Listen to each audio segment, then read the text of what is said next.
Соғыстар адамзат жасайтын қателіктер ішіндегі ең қауіптісі. Соғыста түрлі мәселелер адамға сай болмаған жолдармен шешіледі.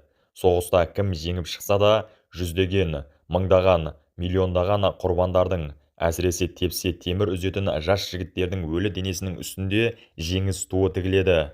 Бүгінгі күнде де бүкіл адамзат назары Украина-Ресей шекарасына қаратылған. Барлық ақпарат агенттіктері екі мемлекет арасында болып жатқан оқиғаларды жариялап, барлығымызды осы ақпараттарға байлап қойды. Жанып жатқан үйлер және қираған ғимараттар, қанға малынған адамдар, түтін арасында қалып кеткен қариялар және жан ұшыра айқайлап жатқан әйелдер. Оқиғаның шынайы сұмдығын суреттеу үшін бұл сөздер аздай көрінеді.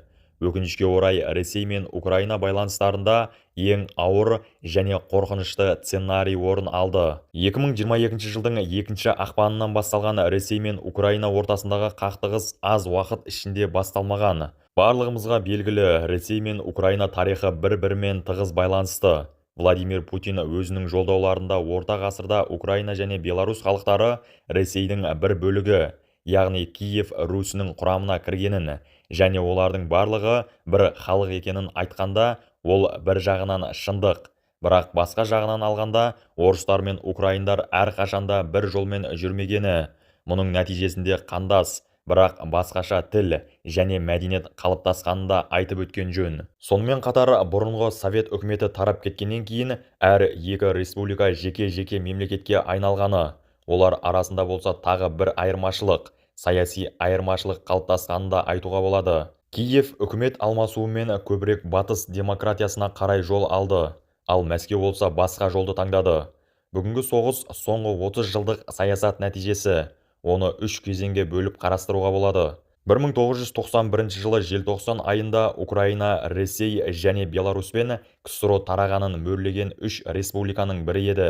Сол кезде Мәскеу тәуелсіз мемлекеттер достастығы келісім шарты және арзан газ тасымалымен Киевті өз басымы астында ұстап қалуға сенген еді. Мемлекеттер бұрынғы одақ дәуіріндегі шекараларды мойындау бойынша бірнеше келісім шарттарды түзеді.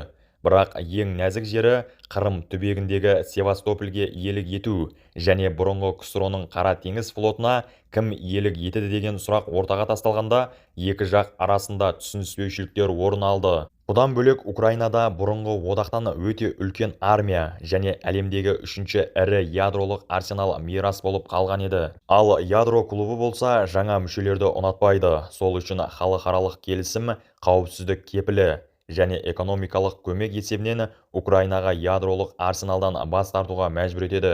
Бұл кезде Ресей мен Беларусь одақ мемлекетті жаратады. Украина болса сол кезде алғаш рет өз назарын батысқа қарата бастайды. Батыс Украинаны өз орталарына қосқысы келмеген уақытта Мәскеудің Киевке көз қарасы оң еді. Оның үстіне одақ тарағаннан кейін бірнеше 10 жылдықта Ресей жан-жақты әлсіз еді. Шешен ұлтының бас көтерулері оның өте үлкен ресурстарын алатын еді. Сол үшін болса керек 1997 жылда екі мемлекет ортасында үлкен келісім шарт атымен танылған келісім түзіледі. Ол келісім шартқа сай Ресей Федерациясы Украина шекараларын Қырым аймағымен бірге мойындайды. Бұл келісім шартқа сай стратегиялық қатынас, барлық шекара аймақтарды мойындау, аймақтық тұтастықты құрметтеу мәселелері тіктелді. Қара теңіз флоты бойынша да келіспеушіліктер де осы жылы ішінара шешілді. Оған орай Украина Қара теңіз флоты орналасқан аймақты Ресейге жалға беруге. Ресей болса 2017 жылға дейін флотты Украина аймағынан алып шығып кетуге разы болды. Мәскеу және Киев ортасындағы ірі дипломатиялық дағдарыс президент Владимир Путин уақытында орын алды. 2004 жылы президент сайлауында екі кандидат, Ресейге жақын болуды қалайтын Виктор Янукович және Еуроодақпен қатынастарды күшейтуді қалайтын Виктор Ющенко ең көп дауыс жинап, екінші турға өтеді. Ал екінші турда Янукович кішігірім айырмашылықпен жеңіске жетеді. Бірақ күтпеген жерден сайлау кезінде заң бұзушылықтар және дауыстар жасанды түрде жасалғаны туралы хабарлар тарала бастайды. Одан соң наразылықтар басталып, үкіметке батысқа бет бұруды қалайтындар кіріп келеді. Бұл Ресейдің Украина саясатындағы өзгерістердің басталуы еді. Украинаның батысқа бет бұрып бара жатқанынан ашуланған Мәскеу тез арада Украина үшін арзан газ бағдарламасын жоққа шығарады. 2010 жылғы Украинадағы президент сайлауларында бұл жолы Янукович жеңіске жетеді. Оның президенттік шағында сыртқы қатынастар өзекті мәселеге айналды. Қара теңіз флоты бойынша Харков келісім шарты түзіліп, Ресейге Қырымды жалға беру бойынша келісім шарттары тағы 25 жылға ұзартылды. Осыдан соң Ресеймен қатынастар қайта тіктеле бастады. Алайда Украина үшін өте маңызды болғаны газ бағасы арзандатылмады. Янукович бір жағынан Ресеймен, ал екінші жағынан батыс мемлекеттермен де қатынасты дұрыстамақшы болады. Бірақ Ресей қысым жасап, Украинаның Еуроодаққа деген талпынысын жоққа шығарады. Янукович президент кезінде батыс елдері Украинаны Ресейден алыстатпақшы болып, Украинаға түрлі тиімді келісімшарттар ұсынды. Алайда ол батыстың көп ұсыныстарынан бас тартты. Бұл жағдайлар болса халықтың наразылығына алып келді. Сол кезде Киев орталықтары қақтығыстар ошағына айналды. Украина халқы Януковичті Ресейге сатылды деп айыптады, және Ресейдің басымы астында Еуроодақпен тиімді экономикалық байланыстарды үзіп жатыр деп айыптап көтерілістер жасаған. Саяси дағдарыс артынан 2014 жыл басында үкімет таратылды, ал Янукович болса Ресейге қашты. Осы орында айта кеткен жөн, сол кездегі Украинадағы көтерілістерді батыс елдері күшті қолдап отырған. Батыс Украинаны Ресей әсері астынан шығарып тастамақшы еді, ал Ресей болса бұған қарсы әрекеттер жасады, және Украинада үкімет бос екенін пайдаланып, көрші мемлекеттегі көтерілістерді сылтау етіп, Украинаға өз әскерін кіргізеді. Осы жағдайларды өз пайдасына шешіп алуды қалаған Ресей өзінің әскери флоты орналасқан Қырымды Киевтен тартып алады. Әрине, Ресей мен Украина ортасындағы соғысқа бұл жағдайлар ғана әсер етпеді. 2014 жылы Украинада басталған тәртіпсіздіктер фонында орыс тілінің әсері күшті болған мемлекеттің шығыс жағында сепаратистік әрекеттер қалыптасады. Олар Украинаның жаңа үкіметін мойындамай бірнеше мың адамдарды жинап, үкіметтің мемлекеттік ғимараттарын иеленіп алады, және оларға Ресей жалауын іледі. Осылайша Донецк пен Луганск өз-өзін тәуелсіз деп жариялаған халық республикаларының орталықтарына айналды. Бұл болса бұрылыс нүктесі жарияланбаған соғыстың басы болды. Украина үкіметі болса Луганск және Донбасс аймақтарында мемлекетке қарсы шығып, көтеріліс жасағандарды лаңкестік ұйымдардың әрекеті деп танып, Украина қарулы күштері бүкіл фронт бойынша шабуылды, яғни антитеррор операциясын бастайды. Осылайша Донбасс аймағында үлкен азаматтық соғыс орын алады. 2014 жылы маусым айы басында Украинаның жаңа сайланған президенті Петр Порошенко Германия және Франция жетекшілерінің ортаға түсуімен бірінші мәрте ресейлік әріптесі Владимир Путинмен кездеседі. Ол кезде кездесу бар болғаны 15 минутқа жалғасып, мемлекет жетекшілері Украинаның шығысындағы қан төгулеріне және екі жақтың талаптарын ертерек қанағаттандыру, жағдайды бейбіт жолмен шешу жолдарын қарастырған. Сол кезде Украина армиясы көтерілісшілер қарамағындағы аймақты 4 есеге дейін қысқарта алған және Донецк пен Луганскты қоршаған еді. Бірақ тамыз айының орталарына келіп, Донецк және Луганскдегі көтерілісшілер қосымша күш алып, қарсы шабуылға шығады. Сол кезде Украина үкіметі, ақш және Еуроодақ мемлекеттері және бір қатар тәуелсіз сарапшылар мен разведкалық мәліметтерге қарағанда, сол кезде Украина үкіметіне қарсы көтерілісшілерге Ресейден ауыр қару-жарақ және әскери техника алып кірілген. Соғыс әрекеттеріне болса Ресейден келген белгісіз формадағы адамдар жетекшілік еткен. Алайда бұл ақпараттарды Ресей жағы жоққа шығарып мойындамайды. Осылайша соғыс майданындағы жағдай мүлде өзгереді.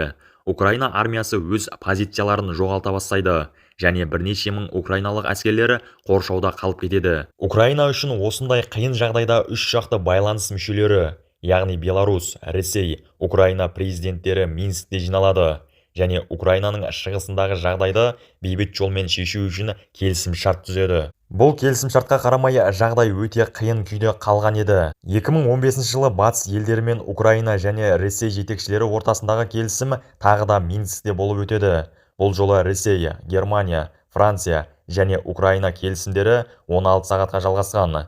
Өкінішке орай бұл келісімдердің барлығы Донбастағы жағдайды тыныш жолмен шешуге әкелмеді. 8 жыл барысында екі жақ тек тұтқындарды алмасты. Екі жақ қақтығыстарында болса ауыр техникалар пайда болатын еді. Украина жағы Ресейдің Донбасс пен Луганскке конституциямен бекітіп автономия титулын беру талабын естуді де қаламайтын еді. 2019 жылы Владимир Зеленский Украинаның 6-шы президенті болды. Сайлаулардағы оның бағдарламасы соғысты тоқтату еді, бірақ бәрі керісінше болып кетті. Кейінгі барлық келісімдер Донбасс мәселесін шешпеді, керісінше жағдай қиындай берді. 2021 жылы, 2022 жылдары Ресей Федерациясы бірнеше рет өз армиясын Украина шекарасына алып шықты. Бұдан соң ұйымдастырылып жатқан әскери қысым туралы барлық агенттіктер жариялай бастайды. Ресей болса бұл мәліметтерді жоққа шығарып, Украинаға шабуыл туралы мәліметтерді алып қашпа әңгімелер деп атаған. 12 ақпан күні ақш президенті Джо Байден тыңшылық мәліметтерге сүйеніп, Ресейдің Украинаға болжамды соққысы 16 ақпан күні басталатынын айтады. Бірақ 16 ақпан күні шабуыл болмайды. Джо Байден болса Ресей Украинаға жақын күндері шабуылдайтынын айтады. 21 ақпан дүйсенбі күні Ресей өз-өзін тәуелсіз деп жариялаған Донбасс пен Луганскті тәуелсіз мемлекеттер деп мойындайды. Сол күні кешкісін Владимир Путин жолдау жасап, оның ойынша Украина не үшін тәуелсіз саясат жүргізе алмайтынын және батысқа неге жақындамауы керек екенін айтады. 23 ақпан күні өз-өздерін жариялаған республикалар Путиннен әскер алып кіріп, оларды Украина жағынан геноцидтен қорғауын сұрайды. 24 ақпан күні жағдай қиындай түседі. Таңғы уақытта Ресей президенті Украинаға қарсы әскери операция басталғанын жариялайды. 4 ай барысында Ресей ресмилері Ресей бейбіт саясат жүргізіп жатқанын және ешкімге шабуыл жасамайтынына сендірген еді. Бірақ барлығы жалған болып шықты. Ресей Федерациясы қарулы күштері тек Донбасста ғана емес, бүкіл Украина бойлап оның әскери нысандары мен және шекара қызметтеріне соққы бере бастады. Бірақ Ресей үкіметі мұны соғыс емес деп атады. Бұл Украинаны демилитаризация және денацификация қылу үшін жасалып жатқан әскери операция. Бірнеше жылдарға жалғасатын арнайы операция. Қарапайым халық үйлері, тіпті керек болса, бүкіл қаланы қиратқан әскери операция. Мыңдаған адамдар қаза тапқан арнайы операция. Путин апатты және азапты соғысты таңдады. Әскери операция басталғанда Ресей тез арада Киев және Харьковты басып алуға әрекет жасайды. Сонымен қатар Украинаның оңтүстігіндегі жағдайды бақылауға алады. Киевті иеленуге деген талпыныс орыс әскерінің жеңілісі және шегінуіне алып келді. Осыдан соң Ресей негізгі назарды Донецк және Луганск аймақтарына қаратып, ауыл-ауыл, кіші қалалар және аудандарды Украина армиясынан тартып алатын еді. Соғыс басталған соң бірнеше ай барысында жаңалықтар Ресей армиясы қай жерде және қалай алға жылжып жатқаны, қай жерге шабуыл жасап жатқаны, немесе қай жерді бақылауға алғаны туралы жаңалықтардан тұратын еді. Бірақ 2022 жылдың тамыз және қыркүйек айларынан бастап Украина әскері соғыстың барысын өз пайдасына шеше бастады. Соғыс барысында Украина қарулы күштері негізінен жағдайға қалыптасқыш тактика және ұйымшылдықты жасай алған. Сонымен қатар соғыс майдандағы жағдайдың өзгеруіне батыс елдерінің кең көлемде қару-жарақ жеткізіп беруі себеп болды.